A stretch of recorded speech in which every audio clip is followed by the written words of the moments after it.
Marc was a man in a hurry. As an executive in a large corporation, his life was nothing more than a relentless cycle of notifications, spreadsheets, and high-pressure deadlines. For him, spirituality was an abstract concept, a dusty childhood memory tucked away in a corner of his mind.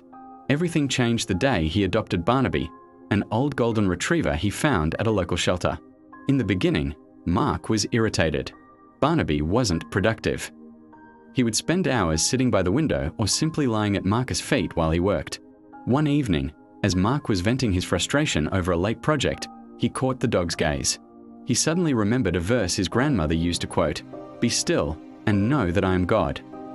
Looking at Barnaby, Marc realized the dog lived in a state of constant prayer, a total presence, without worry for tomorrow, and an absolute trust in the one who provides for him. One Saturday, while walking in the park, Barnaby stopped dead in his tracks in front of a homeless man whom everyone else was avoiding. Marc tried to tug on the leash, but the dog remained still, wagging his tail with infinite gentleness.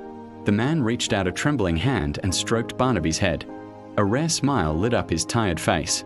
Marc thought of the parable of the Good Samaritan and the words, "Truly I tell you, whatever you did for one of the least of these brothers and sisters of mine, you did for me."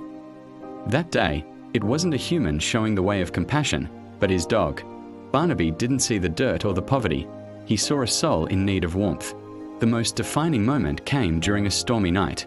Marc was going through a period of intense professional doubt, a true valley of the shadow.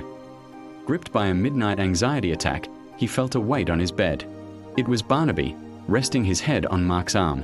In the silence of the room, Marc whispered the words of Psalm 23, "The Lord is my shepherd, your rod and your staff, they comfort me." He realized that God often uses unexpected channels to console us.